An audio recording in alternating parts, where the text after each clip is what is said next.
नमस्कार, मैं हूं दीपाली राणा। आप देख रहे हैं सीएनबीसी आवाज स्पेशल बुलियन में बुल रन। सोने चांदी के दाम हैं कि कम होने का नाम नहीं ले रहे हैं। इसका असर इनकी मांग पर पड़ रहा है। आंकड़े बताते हैं कि चांदी के दाम चढ़ने के बाद भी गहनों की मांग सालाना आधार पर 50 से 60% बढ़ी है, लेकिन सोने के साथ उल्टा हुआ है। वहां मांग गिरी है, लेकिन इसका फायदा प्लेटिनम और डायमंड ज्वेलरी को मिला है। ऐसे में अब आज से त्योहारों की शुरुआत हो चुकी है। इंडस्ट्री कितनी तैयार है, कैसी डिमांड है, सप्लाई कैसी है, प्रॉब्लम्स कहां पर हैं और कैसे है निवेश, मांग और साथ ही बाजार को आगे कहां तक कीमतें चढ़ने की उम्मीद है, इन सब पर हम बातचीत करेंगे। हमारे साथ हैं एक खास पैनल। हमारे साथ है कामाख्या ज्वेल्स के एमडी मनोज झा, काशी ज्वेलर्स के मैनेजिंग पार्टनर श्रेयांश कपूर और अंत्य फाइन ज्वेलरी के पार्टनर अनुज रावत हमारे साथ बने हुए हैं। आप सभी का स्वागत है इस शो में। लेकिन सबसे पहले बात चांदी की करेंगे, जिसने शानदार परफॉर्मेंस दिखाई है। थोड़ी जो तेजी का मोमेंटम था वो गोल्ड के मुकाबले देरी से शुरू हुआ, लेकिन जब शुरू हुआ तो अब थमने का नाम नहीं ले रहा है। मनोज जी, आप तो भाव को भी काफी क्लोजली ट्रैक करते हैं बाकी फंडामेंटल्स के साथ साथ। पहले चांदी की बातें करते हैं, प्राइसेस पर बात करते हैं। जिस तरीके की परफॉर्मेंस चांदी की रही है, क्या ये ऑन एक्सपेक्टेड लाइन से, पहली चीज, और दूसरा ये कि ये तेजी थमेगी या फिर तैयार रहें और भी अच्छे गेंस के लिए? नमस्कार दीपाली जी। देखिए, चांदी का जैसा आप बता रहे थे कि 50% डिमांड बढ़ गई है, तो डेफिनेटली 20% से 50% तक बढ़ी है। और बढ़ाने में, डिमांड बढ़ाने में बहुत बड़ा जो हाथ है वो आपका, हमारा और हमारे बाकी पैनलिस्ट लोगों का है कि हम सब ने सब चैनल पे इतना बोला चांदी के भाव बढ़ जाएंगे, बहुत बढ़ जाएंगे। तो वो भी एक रीज़न है, लेकिन एक हवा बन गई है पूरे कंट्री में कि चांदी के रेट्स बहुत, यहाँ 1.5 लाख हो जाएगी, 1,30,000 हो जाएगी। तो बहुत सारे लोग उसमें अट्रैक्ट हुए हैं। लेकिन no doubt this is the second gold. चांदी की डिमांड एक्चुअल में बढ़ी है और उसका सबसे बड़ा रीज़न है, रेट भी काफ़ी बढ़ा। उसका सबसे बड़ा रीज़न है डिमांड एंड सप्लाई का गेम है। सप्लाई कम है, डिमांड ज़्यादा है। और चांदी में स्पेशली क्या होता है कि बहुत बजट ओरिएंटेड होता है। इधर गिफ्टिंग के लिए भी बहुत सारा यूज़ होने लगा है और इंडस्ट्रियल डिमांड जो है ना, वर्ल्ड वाइड बहुत ज़्यादा बढ़ गया है। तो ये सब चीज़ों को मिला के एक साथ चांदी की डिमांड बढ़ गई। लेकिन सबसे बड़ी बात है, पिछले 6-8 महीने में देखने को मिला है इंडिया में खासकर, इन्वेस्टमेंट डिमांड जो है वो चांदी की काफ़ी बढ़ी है। सो इनफैक्ट ये इन्वेस्टमेंट डिमांड पर जी जी जी बात कीजिए अपनी पूरी, जी जी मनोज जी। हाँ, तो इन्वेस्टमेंट डिमांड काफ़ी बढ़ी है। गोल्ड में ट्रेडिशनली लोगों को लगता है कि ये काफ़ी हाई रेट है, इसके आगे जाना बहुत मुश्किल लगता है, लोगों को डाइजेस्ट नहीं हुआ है गोल्ड प्राइस। तो जो कि गोल्ड प्राइस डाइजेस्ट नहीं हुआ, तो गोल्ड के इन्वेस्टमेंट डिमांड भी कम हुए हैं। इनफैक्ट आपको देखने को मिल रहा होगा कि अभी यूएस में भी जो एक वर्ड आता था, एक्सेप्शनिज्म, मतलब यूएस एक्सेप्शनल है पूरे वर्ल्ड से। तो वो चीज़ें कम हो गई थी पिछले 1 डेढ़ साल में, यानी कि लोगों का ट्रस्ट फैक्टर कम होने लगा था यूएस में। और अब जो है वो इन्वेस्टर वापस यूएस बॉन्ड्स और ये सब चीज़ों में इन्वेस्ट करने लगे हैं। क्योंकि उनको पूरे वर्ल्ड वाइड के जो इन्वेस्टर्स हैं, जापानीज इन्वेस्टर्स हैं, यूरोपियन इन्वेस्टर्स हैं, उन सबको भी अब लगने लगा है कि नहीं, जो यूएस है वो एक्सेप्शनल है। ट्रंप की जो नई नीतियाँ आई हैं, उससे ज़रूरी नहीं है कि यूएस को बहुत तकलीफ पहुँचेगी। आई मीन टू से कोई इकोनॉमिकल जो इकोनॉमी का कोई बहुत बड़ा डेंट नहीं आया है। यूएस के इकोनॉमी अच्छी ही कर रही है। तो उस हिसाब से यूएस में इन्वेस्टमेंट पूरे वर्ल्ड वाइड अब मतलब गोल्ड में इन्वेस्टमेंट जो है थोड़ी-थोड़ी कम होनी शुरू हो गई है। लेकिन इंडिया में भी सेम चीज़ें हैं कि चांदी में इन्वेस्टमेंट बढ़ गया। अगर ग्राहकी के एंड पे जाके देखें, तो चूँकि गोल्ड में इन्वेस्टमेंट कम हुआ है, ग्राहकी कम हुई है। देखिए, अभी ज़्यादातर सेल जो हो गया है ना, वो वीकेंड का सेल हो गया है। अगर जो 1 किलो का काम करता था, तो आज वीकेंड में 50, 500 ग्राम, 600 ग्राम का सेल कर रहा है, 50 टू 60%। बाकी वीकडेज में जो है ना, वो 30%, 40%, मतलब 300 ग्राम, 400 ग्राम का काम करता है। लेकिन उसका फ़ायदा डायमंड को काफ़ी मिला है। डायमंड पीछे काफ़ी इसको सर्वाइवर को भी तकलीफ हो रही थी, इतनी बहुत सारे न्यूज़, इतने सारे उल्टे-सीधे कहानी आ रहे थे डायमंड को लेके, लैब ग्रोन क्रूड है। लेकिन खुशी की बात है कि पिछले 6 महीने में डायमंड ने बाउंस बैक किया है। डायमंड के पर्टिकुलर बहुत सारे चलनी बोलते हैं, साइज़ बोलते हैं। -2 का जैसे साइज़ होता है, -2 मीन्स 1 सेंट से नीचे के हीरे जो होते हैं, या फिर कुछ पर्टिकुलर चलनी और भी हैं डायमंड में, उन सब उल्टे महँगे हो गए हैं। 5%, 60% उसके प्राइसेस बढ़ गए हैं।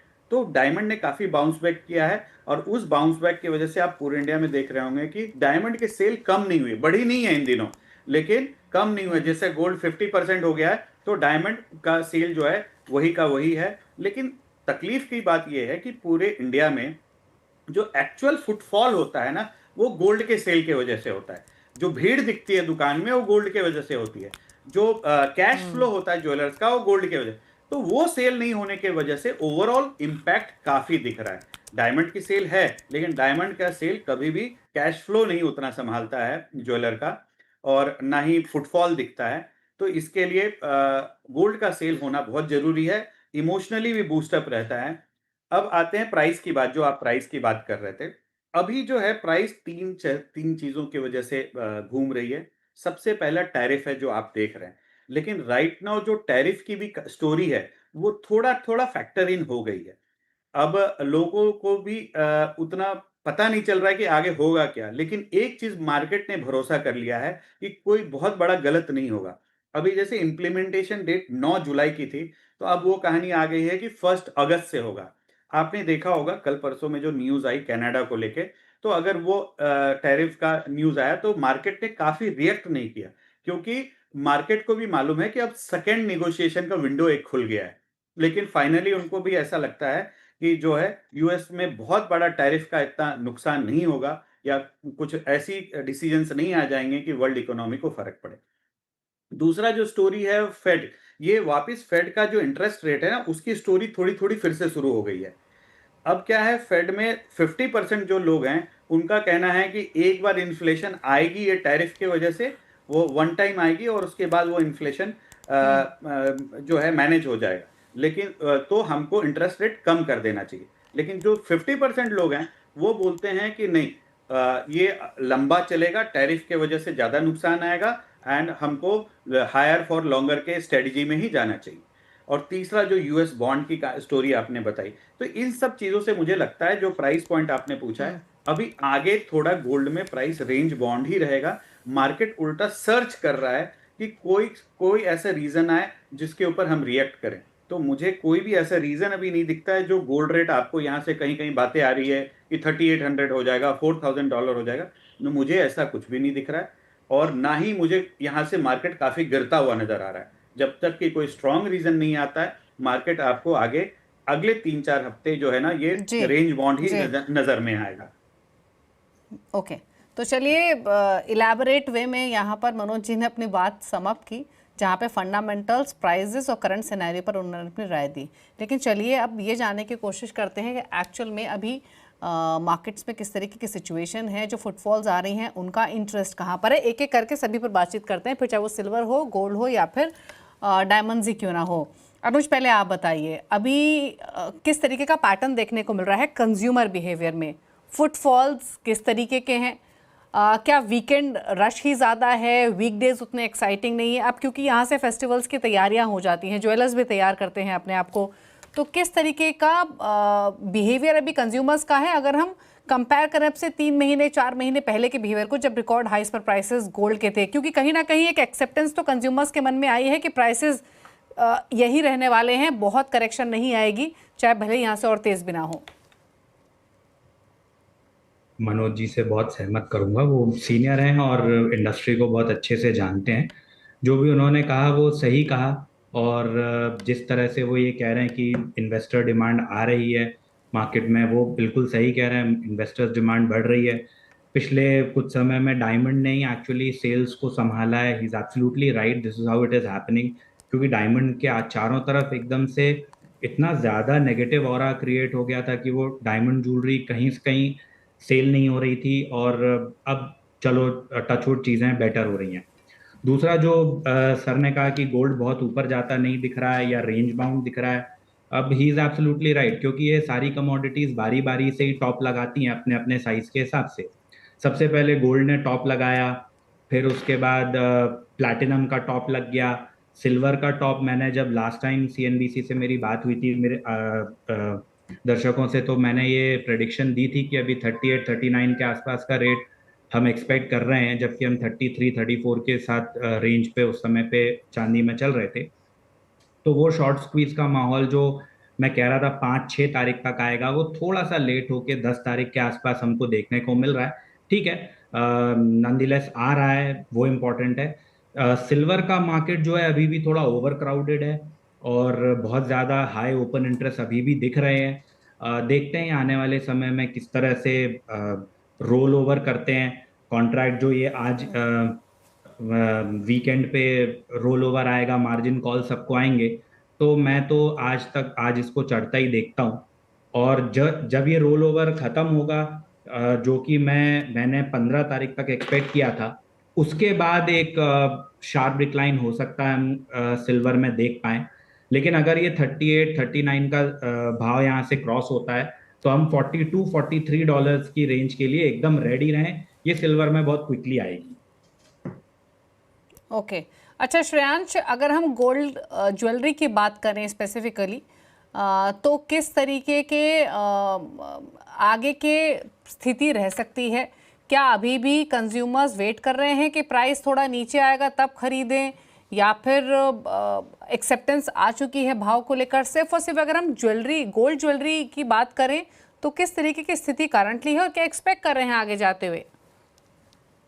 नमस्कार Deepali ji, so thank you for the question. Yes, ये बहुत ही रेलेवेंट चीज़ जो मनोज जी ने भी बोली वो बिल्कुल सही है कि हर ज्वेलर के लिए सबसे बड़ा सेल उसके लिए गोल्ड ज्वेलरी का होता है। और गोल्ड ज्वेलरी एक ऐसी ज्वेलरी है जो आप 100% आपको वॉल्यूम देती है। और उसके बाद we have spill over sales, भले ही वो डायमंड में हो, सॉलिटेयर में हो, सिल्वर में हो या प्लैटिनम में हो। हम लोग यहाँ कानपुर में है काशी ज्वेलर्स में, तो हम लोग सारी ज्वेलरी रखते हैं। और गोल्ड की ज्वेलरी सबसे ज़्यादा अफेक्ट हुई है प्राइस बढ़ने की वजह से। जैसे कि आपको पता है कि गोल्ड का रेट 1 लाख के ऊपर चला गया था और अभी भी फिर 1 लाख के अराउंड घूम रहा है, तो उसकी वजह से कस्टमर की सेंटिमेंट में काफ़ी फ़र्क पड़ा है। इसकी 2-3 चीज़ हुई हैं। पहले तो क्या हुआ है कि ओवरऑल कस्टमर के सबके बजट डिस्टर्ब हो गए, क्योंकि एकदम से इतना बड़ा आंकड़ा वो लोग सोच नहीं पा रहे थे कि गोल्ड का ज्वेलरी इतना ज़्यादा दाम का हो जाएगा। Number 2, lot of return back has happened. पहले क्या होता था, हर ज्वेलर का एक रिटर्न 7 से 8% होता था। अब आप समझिए 25 से 30% का रिटर्न ज्वेलरी वापस आ रही है, जो कि लोग बेच रहे हैं। अब वो अलग अलग कारणों की वर्ष बेचते हैं, but end of the day एक ये भी पार्ट है कि वो प्रॉफिट मेकिंग वाला पार्ट है, बिकॉज एकदम से इतना बड़ा उछाल आया तो lot of people are also selling, जिससे उनको एक अच्छा प्रॉफिट का मार्जिन मिलता है। तीसरी बात मैं कहना चाहता हूँ कि एक बहुत बड़ी नीड है हमारी गोल्ड इंडस्ट्री में कि और डायमंड इंडस्ट्री में कि हम लोग एक बात करें कि हम लोग क्या लोअर प्योरिटीज़ इंडिया में थ्रू BIS हॉलमार्क हो सकती है, क्योंकि अभी जो लोएस्ट प्योरिटी हम लोग लीगली अलाउड हैं वो 14 कैरेट है। अब मुझे लगता है कि जिस हिसाब से मार्केट का गोल्ड का रेट बढ़ा है, उसके हिसाब से आगे एक पहल 9 कैरेट या 10 कैरेट में होनी चाहिए, just so that we can maintain the budget for our customer. और उससे मुझे लगता है अगर वो भले ही पूरा गोल्ड ज्वेलरी में ना करें, बट अगर जेमस्टोन ज्वेलरी में या डायमंड ज्वेलरी में करें, तो कस्टमर का बजट उससे अच्छा मीट होता है। ओके चलिए, तो इंटरेस्टिंग यहाँ पर बातें सामने आई, किस तरीके का कंज्यूमर बिहेवियर है, प्राइसेस किस तरीके की सिचुएशन दिखाई दे रही है। एक चर्चा कर रहे हैं, हमारे साथ मनोज झा बने हुए हैं, साथ ही हमारे साथ आज के इस शो में श्रेयांश कपूर हैं, अनुज रावत भी हमारे साथ बने हुए हैं। अच्छा अनुज, अब क्योंकि हम इनफैक्ट मनोज जी पहले एक कमेंट आपसे, अब अगर आपने इन्वेस्टमेंट की बात की और इनफैक्ट हमने देखा कि इन्वेस्टमेंट्स काफ़ी अच्छी रही हैं। In fact gold ETF, silver ETFs में फ्लोज काफ़ी तेज़ी से पिकअप होते हुए हमने प्रीवियस मंथ्स में आते हुए देखे हैं। क्या आपको लगता है इन्वेस्टमेंट पॉइंट ऑफ व्यू से यहाँ से गोइंग फॉरवर्ड गोल्ड के मुकाबले सिल्वर ही फ्लेवर में रहने वाला है? पहली चीज़, पहले तो इसी पर अपनी राय दीजिए। इनफैक्ट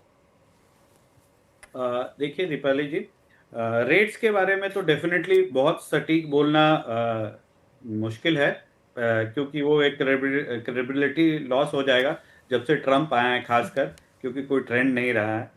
लेकिन जहाँ तक इन्वेस्टमेंट की बात है, अगर ओवरऑल सिचुएशन सेम रही, अभी जैसी सिचुएशन है राइट नाउ जो करंट, उसमें चांदी मुझे बेहतर रिजल्ट आते हुए दिख रहा है। वही डिमांड एंड सप्लाई का गेम है।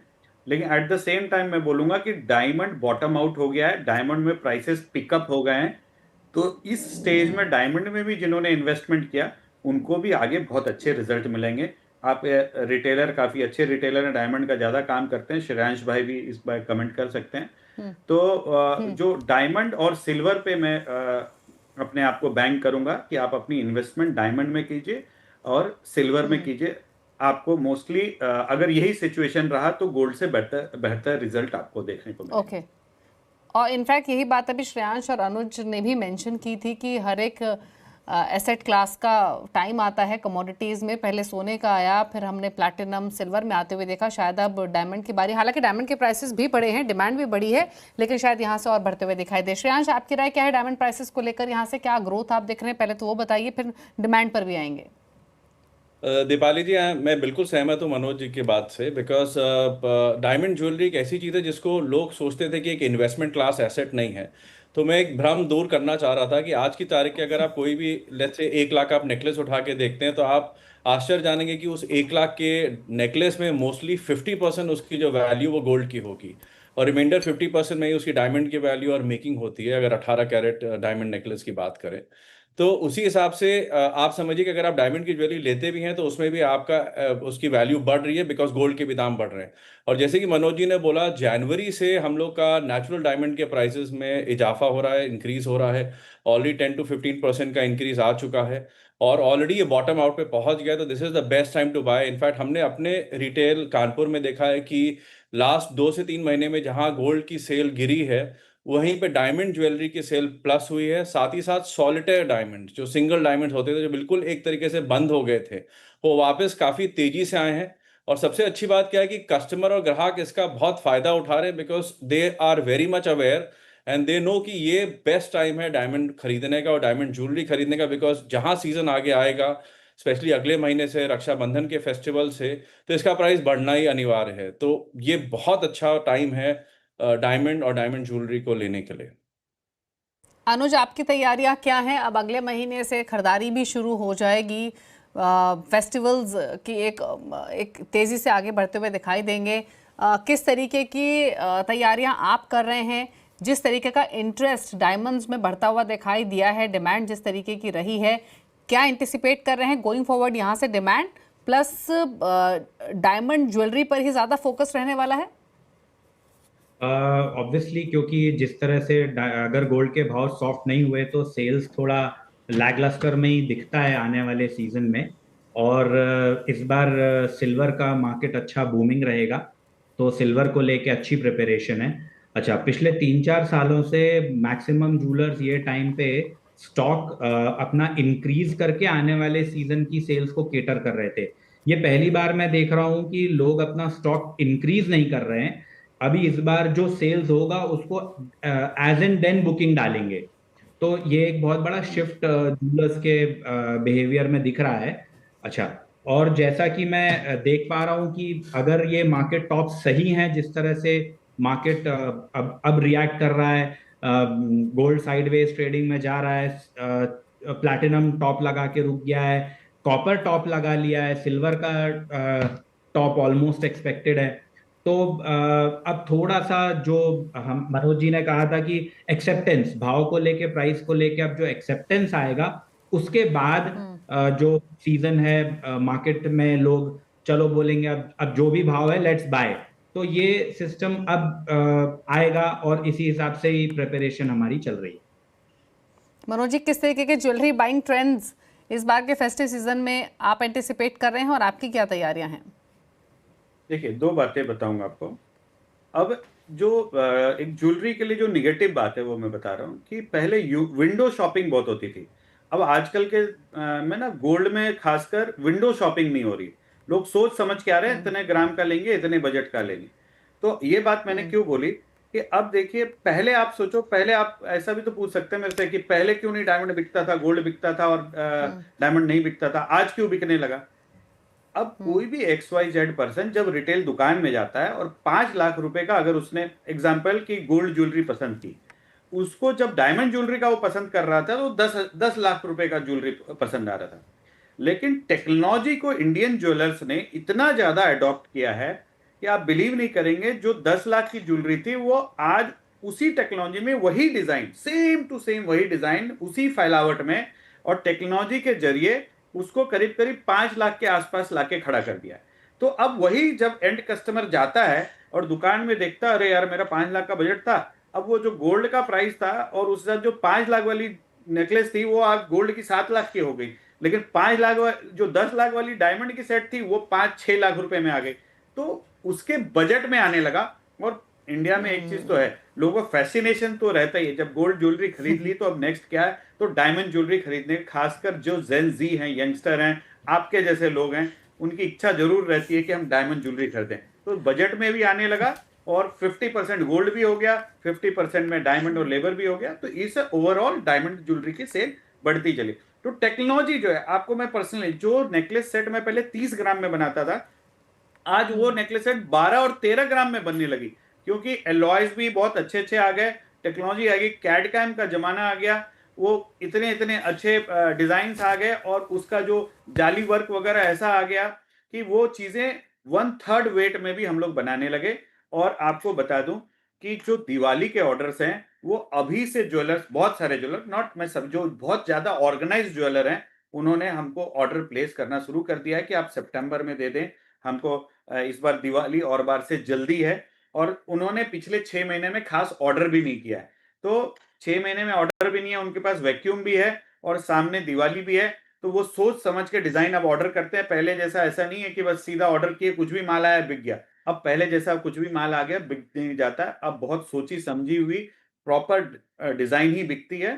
तो everyone is planning in a better way, सब लोग बहुत अच्छे से तैयारी कर रहे हैं, लाइट वेट ज्वेलरी की तैयारी कर रहे हैं। लेकिन एक मजे की बात और आपको बताऊंगा कि अभी जो मार्केट में जो भी ग्राहक है, खासकर डायमंड ज्वेलरी में, चाहे तो एकदम बजटेड है, 10,000 15,000 की अंगूठी, 1,00,000 2,00,000 का नेकलेस, या फिर सीधा 10 लाख प्लस वाला है, बीच के ग्राहक एकदम गायब हो गए हैं। श्रेयांश भाई से आप बात कर सकते हैं इस मैटर पे, वो खास हैवी वेट भी ज्वेलरी भी रखते हैं, लाइट वेट ज्वेलरी भी। तो ये बहुत ही, यानी कि जो हाई वैल्यू के नेकलेसेस हैं, आइटम्स है, यानी कि दे जी। Don't bother about the price. उनको प्राइस का कोई, गोल्ड 2 लाख रुपए हो जाए, 1.5 कोई बात। तो चाहे तो वो ग्राहक है या एकदम बजटेड ग्राहक है, 10-20 हजार लाख रुपए, 2 लाख रुपए वाले ग्राहक है। तो इसकी तैयारी भी काफी जोर शोर में हो रही है। लेकिन हाँ, जो अभी मनोज जी ने बात की वो बिल्कुल वाजिब है कि अब ज्वेलरी बाइंग काफ़ी थॉटफुल बाइंग होने लगी है, प्लानिंग के साथ बाइंग होने लगी है और बजट बनाकर अब बाइंग होने लगी है। चलिए, इंटरेस्टिंग रहेगा इस बार का फेस्टिव सीजन, किस तरीके के ज्वेलरी ट्रेंड्स आते हैं, पैटर्न्स आते हैं, और जैसे बताया मनोज जी ने कि ज्वेलर्स भी उस तरीके से तैयारियां कर रहे हैं। तो इस बार रौनक अलग किस्म की होगी और देखना होगा कि डायमंड गोल्ड का किस तरीके से कॉम्पोजिशन किया जाएगा ज्वेलरी में इस बार, ताकि प्राइसेस भी ठीक रहें और बाइंग भी पिकअप होते हुए दिखाई दे। But thank you so much Anuj ji, Shreyansh ji और मनोज जी आने के लिए शो में, और इस मुद्दे पर अपने व्यूज़, किस तरीके के हालात हैं इंडस्ट्री के, क्या एक्सपेक्ट कर रहे हैं, सब पर्सपेक्टिव से अपने व्यूज़ शेयर करने के लिए थैंक यू सो मच। इसी के साथ स्पेशल शो में तो इतना ही। ब्रेक के उस पार भी खबरें जारी हैं CNBC आवाज़ पर। नमस्कार।